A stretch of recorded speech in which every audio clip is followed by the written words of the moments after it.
Yes. The floor is yours. Not easy. But I do think working in the chemical assessment space does provide several opportunities to improve research, and that's what I want to talk with you a little bit about.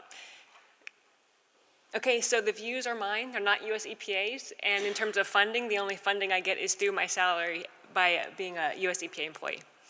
So I would say there's sort of 4 lines of sort of the process of doing chemical assessments that provide these opportunities for improving research. One is we have an audience, because the products tend to be very visible. And especially for researchers who want their science to be used in decision making, they tend to care about the methods and how we evaluate their studies. Also, we increasingly use systematic evidence maps for problem formulation and scoping purposes, so very early on in the assessment. But these maps reveal data gaps. So then we try to disseminate those, and then again, that sort of provides an opportunity for researchers to really target their research agendas.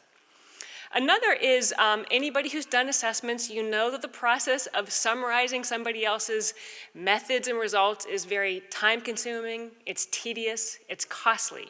So as part of our workflows, we have a number of activities to try to make that process a little less painful. So that also trips into opportunities for research improvement. And finally, we have sort of a training program that's really sort of targeted more to graduates and postdocs, and I'll talk about that. Okay, in terms of visibility.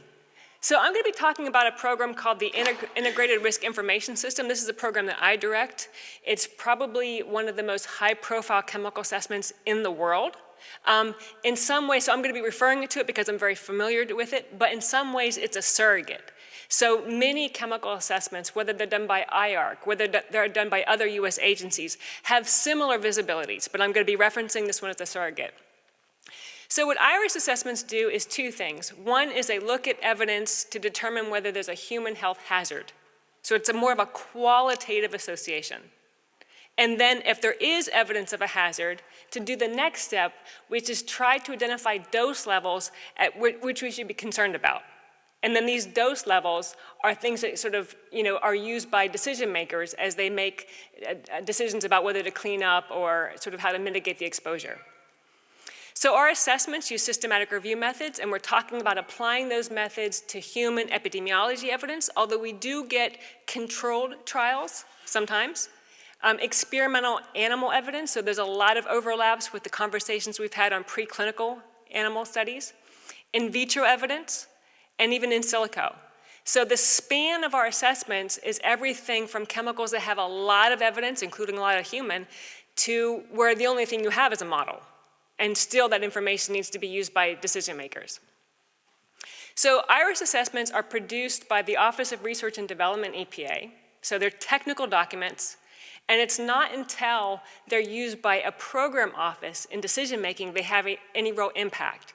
And so that program office is taking your technical assessment, but considering it in the context of exposure levels, opportunities to mitigate the exposure, cost, things like that. Examples, so we call them sort of the undead, the arsenics, the formaldehyde, the chromiums, sort of the big, very highly visible chemicals with a lot of evidence that the assessments never seem to end. And then I think this may be important, is that typically when we do these assessments, it's findings from one or a few studies that are driving the risk assessment. It's not typically a meta-estimate. And so again, as we're talking about sort of opportunities to sort of shine the light on the quality of research, sort of reproducibility, in this scenario, there's a lot of attention paid to a few studies at the end of the day. And then, as I'll show in my next slide, there's extensive review process, which is again sort of part of, it'll come out in my tone because I feel it. The review process is excruciating, but if you kind of survive it, then the conclusion tends to stick. And so again, this review process that I'm going to be talking about is one that I would say other assessment groups have, they have the key pillars, things like public comment and external review, but I think the IRIS process, because of the visibility of the assessments, is a little bit like a normal, rigorous review process, but on steroids. So we have opportunities for So when we first sort of have a sense that we're doing an assessment, we go out with what we call an assessment plan, which is the what. Why are we doing the assessment? What's the decision-making context? What kind of evidence do we think is going to be informative? And we get public feedback on that. Then after that, we roll out a protocol that talks more about the methods, get more public feedback on that. And then we crawl away for a few years, and we actually do the assessment. And then when we're done with the assessment, it gets shared across EPA, so you're talking about 10 different regional offices, 5 different program offices. And again, now they're starting, our assessments are right at the science policy interface, right? So at this point, it's been all science, and now it's going to be reviewed within the agency from program offices that'll have to make decision-making based on your science. So this is when we first get some of that angst with the science and policy interface. After that, it gets reviewed by other federal agencies, including Department of Defense, Office of Management and Budget, NASA, Small Business Association. And then only after that do we get to go out for public comment. Then we have public comment. And then the document gets revised, and then it goes out for external review. And then after that, in that external review process, where you have typically it's a face-to-face meeting, it's typically over several days. During that process, it might take the panel 18 months to come up with a report. Then you get to revise it, and then you get to circle back within the agency and across the other federal agencies. So you can probably imagine that, that the review process often takes longer than the actual technical assessment. But again, I mentioned that when you sort of survive all that, when you come up with a sort of a finalized assessment, they tend to be very impactful. So here are some sort of, some of the chemical drama that we have now. One chemical is ethylene oxide, so this is used to help sterilize medical equipment. And in Willowbrook, which is sort of a wealthy community outside of Chicago, a plant was sort of shut down because you had this IRIS assessment that came out in 2016 that talked about cancer levels, sort of doses in cancer, and then you had levels of ethylene oxide reported in the air that came out in a 2015 report, and they were higher than what people wanted. And so what that did was it led sort of the state of Illinois to close down this plant. So that's one example of how IRIS assessments get used. And you'll notice here, this is from the Chicago Tribune. They did sort of this timeline of ethylene oxide, and you'll notice that they reference in 2007 that EPA came out with the report, the draft, and that the panel had improvements, in particular to the dose response methodology. Took another 9 years to actually finalize it. It didn't take that long to do the updated analysis, but it had to go through all those processes we just talked about. Another example is, so this is chloroprene. So this is a chemical that's used to produce neoprene. It's only produced in one plant that is in Louisiana, part of something referred to as Cancer Alley. There's a lot of chemical plants down there. But in this case, you had a community that was concerned about all the chemical exposures. And then there was this IRIS report that came out in 2010, finalized, which doesn't always happen. And then you had air quality measurements that came out in 2014. And then now the community felt like they had the inputs to really sort of be very vocal about sort of saying that they had concerns. And so if you can see in this chart here, it says only 0.2 will do. So what they're doing is they're referencing that they will only accept sort of air levels that go down to the level that would be sort of deemed acceptable by the IRIS assessment. So that's one of, again, sort of the impact, very visible. Now, before I go to the next slide, I need to give a little bit of context. So systematic review, the environmental health community has been a little slow on the uptake of systematic review.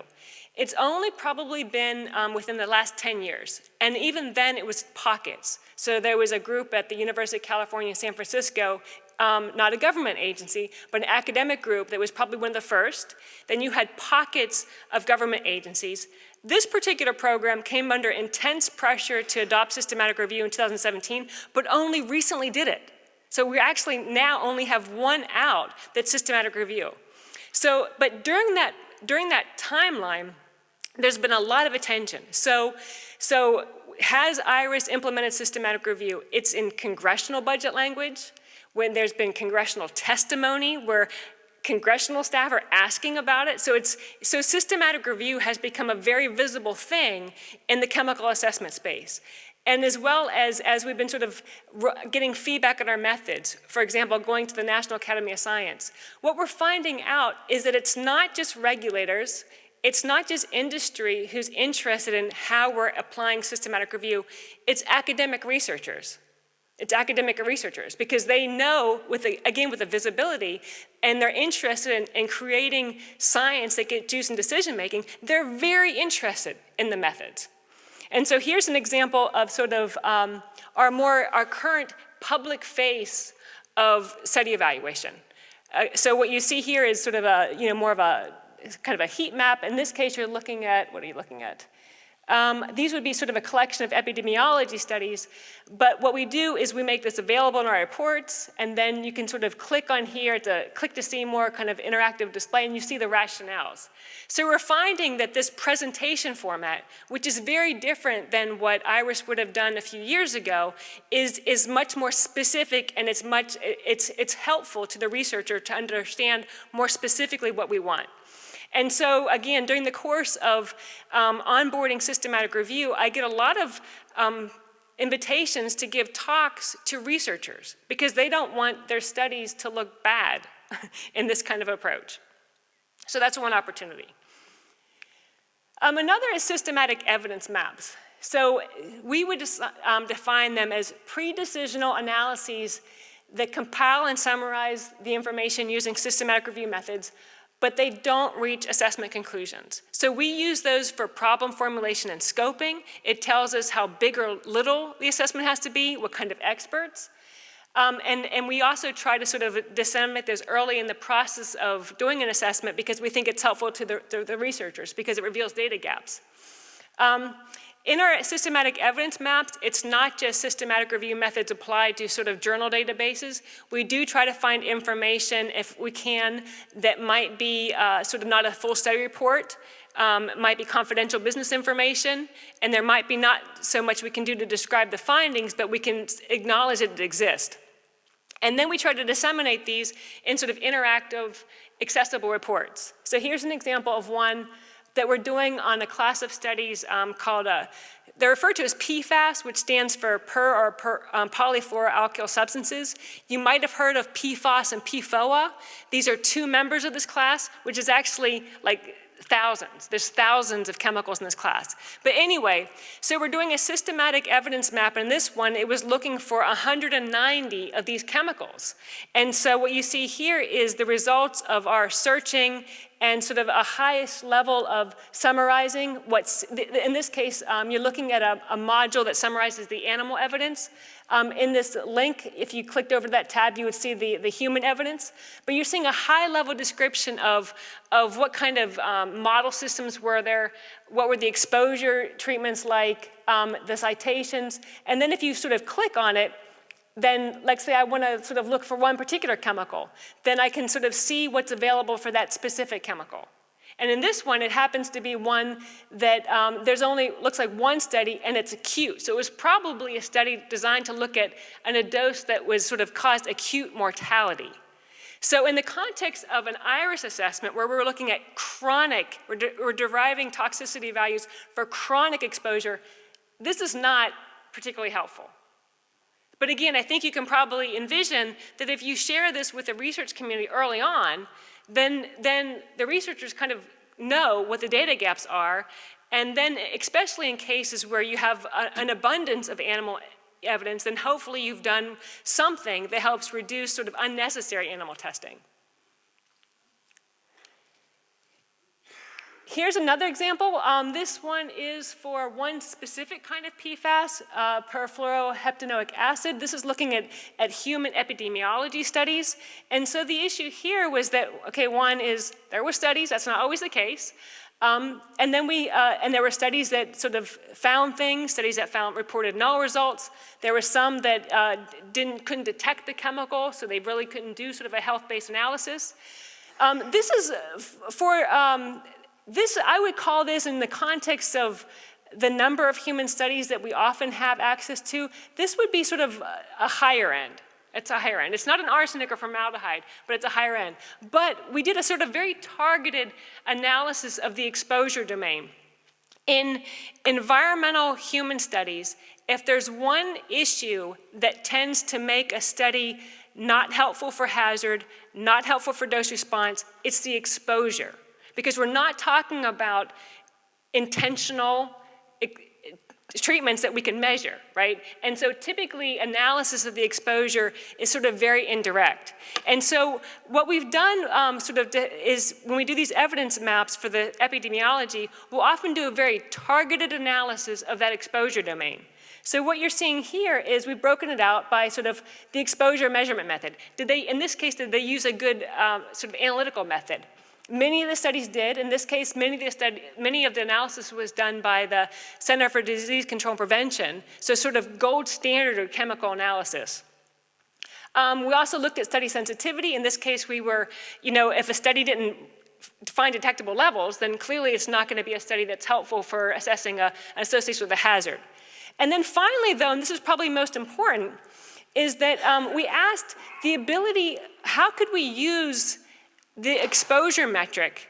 Could we use that to develop an oral or an inhalation reference value? In this case, the studies were all looking at blood-based measurements. We didn't know how to go from backtrack. How do you backtrack from a blood level to an oral or inhalation? So the conclusion here, so this orange is to signify two things. And again, this is sort of a problem formulation analysis. It signifies two things. One is if you want to use these studies, then you're going to have to make a pretty deep investment to get additional toxicokinetic information because you have this pretty large data gap. Or you might use a model, but there's going to be a lot of assumptions in that model. So you're going to have a lot of uncertainty. So the end of but also in reality is that despite all of these human studies, it's probably going to be an animal study that drives this. So, you can do, so in terms of sort of feeding back to the research community, you can keep on doing these blood-based studies all day long. But unless we address this data gap of the toxicokinetics, we're not going to be able to use them. Okay, so data extraction workflow improvements. So here's sort of a schematic of our workflow. One is you have studies, and you have people who are reading the studies, summarizing the study methods and results. In our hands, it takes about 1 to 3 hours per study. Typically, it's done by people who have at least a master's, more typically a PhD. Sometimes we use contract staff that's about 100 to 300 per study. And each assessment will have tens to hundreds of studies. And what we do, though, is we use different platforms we do web-based structured extraction. Sometimes we use distiller forms for sort of that high-level summary that I showed you in the Tableau images. But we also do a deeper dive into an application called Hawk, where you get a lot more granular information. The difference is a distiller, although it's sort of fee-based, it also lets the user sort of come up with the data extraction forms. Hawk is free and open source, but it's also hard programmed. It lives at EPA, so we can control the programming, but it doesn't give you some of the flexibility. I probably rambled on a little bit there, but the point here is that we have web-based structured forms to facilitate the data extraction. And then once we have the information in these sort of structured repositories, then obviously it gives us a lot more flexibility in how we disseminate it in terms of more interactive, click to see more visuals, downloadable Tableau. So what we've been doing is thinking about ways that we can sort of make this process sort of a bit less painful. And there's sort of two prongs of this. One is we keep, every time you do one of these, you're like, wow, if people would just report this information in this structured way when they were publishing the paper, it would make it so much easier if it was in sort of machine-readable format. Then it would make life a lot easier. So that's one prong.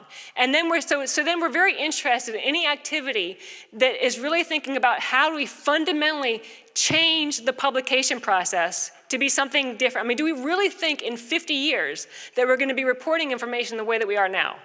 So we're very interested in any activity that relates to that.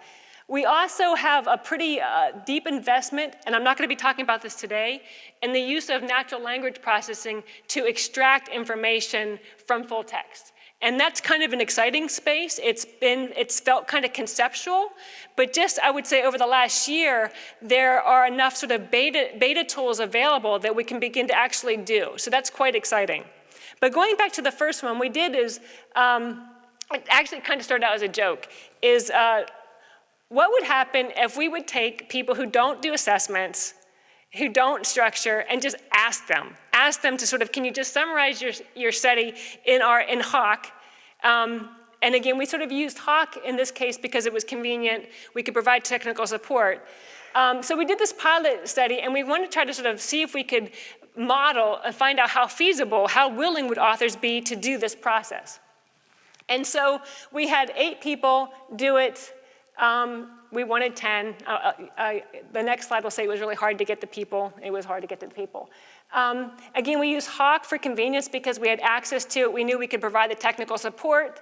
And again, I'm not aware of another tool that has this structured data extraction for human studies, animal studies, in vitro studies. And it's also free and open source. And so, let's see. And we also asked them to do study evaluation in HAWK, mostly because we wanted to sort of probe whether having familiarity with that process might influence the way they would conduct and report future studies.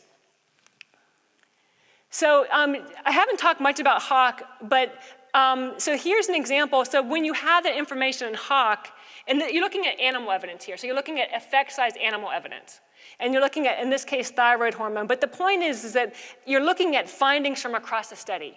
And so if you click on this, then you kind of get a blow up, and you can drill down, and you can actually get the animal numbers, more of the content that we extracted, the animal methodology, the diet, all that sort of the husbandry stuff. So it lets you kind of do that deep dive. It's downloadable.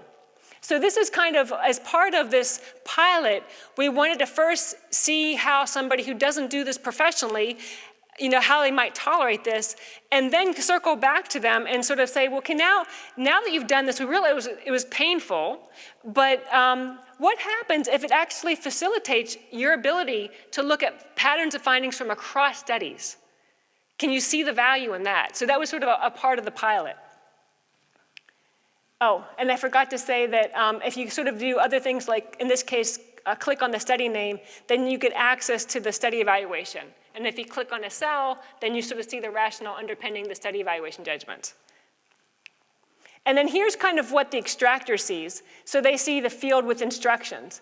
And again, at this point, these instructions have been sort of refined and shaped by deploying them across hundreds of people who do assessments for a living. So I think at this point, they're feeling pretty stable. I would say that our extraction, again, we're looking to make sure that we get effect size level of information for the results. But along the way, certainly we're collecting a lot of the information that we've heard about as being important for reporting.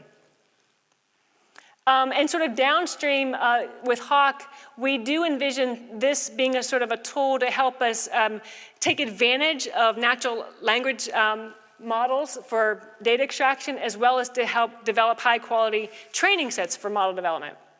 So anyway, but this is what sort of the extractor saw. So it was hard, and I should say that what we tried to do, one of the reasons why recruiting was hard is we were trying to find people who are really naive to this. They hadn't already drunk the Kool-Aid. And as you can imagine, if you're trying to sort of find somebody naive, they don't really understand the concept. What's the point of this? So we found out in some cases recruiting was hard because people really didn't understand enough to know why they should engage. But we were able to find 8 people who did. And after they went through it, they agreed that they thought it should be explored more. Most expressing moderate or strong agreement. I think 1 out of the 8 said sort of it was neutral on it. It did seem like they sort of seeing the carrot, seeing the power of being able to look across studies at patterns was something that made them feel like the time investment to learn and do the work could be important. So we found that it probably took about an hour for each of the tasks, broadly broken down to orientation to the application, actually doing the extraction, but most thought it was easy or moderately easy. And And most felt that by completing a reporting quality checklist, doing the extraction, doing the study evaluation, that it would likely impact the way they would design or report future studies. Obviously, there are limitations to what we did. Again, we used Hawk for convenience, but there are other applications out there that could be used. I was sort of struck by sort of thinking about areas of opportunities for synergy with the Good Report or some of the registries that we talked about. I mentioned recruitment was hard. We focus on easy endpoints. So the repeated measures designs are some that are hard to sort of extract at the back end, and so we avoided those. So I think that more work would have to be done to sort of really make sure some sort of vehicle would accommodate the complexity of study designs that we actually see. But we were encouraged that participants seemed to be game for it. And then I guess at the end of the day, we think that if we had submission of study methods and results into machine-readable format, that it would really make it much easier to sort of translate research findings into actual knowledge based on evidence synthesis and then subsequently decision-making. And lastly, in terms of training programs, I only have one slide on this. We do have a training program that's directed towards graduate students and postdocs. It can be completely electronic. We ask them for sort of a minimum of a 10-week commitment, 10 to 15 hours a week. But what we do is we bring them into our assessment teams. So they're part of a team, and we give them experience in implementing systematic review, everything from screening studies, including using machine-learned-based approaches for that, study evaluation, data extraction. So we pull them in. And then we're finding that there's a lot of interest in this. And then there's sort of several types of students. There are some students who are thinking about whether or not they want to go into doing assessments as a career. And so they especially find this helpful. But we're also finding a lot of PIs and investigators are very interested in sort of making these opportunities available to their students, because if you've done a systematic review and you've summarized a poorly written study, it's going to influence the way that you think about doing your own research. So whether or not the students go into assessment work or they become sort of investigators, we're finding out that this sort of hands-on training is valuable. And again, we're really targeting the next generation. So we've been doing this for a few years now. It kind of started off a little bit ad hoc, where we've had 10 students. We try to keep the numbers low so that we can make sure they're adequately mentored during the process. But I think this is something that we found to be very helpful so far. Okay, and that's it.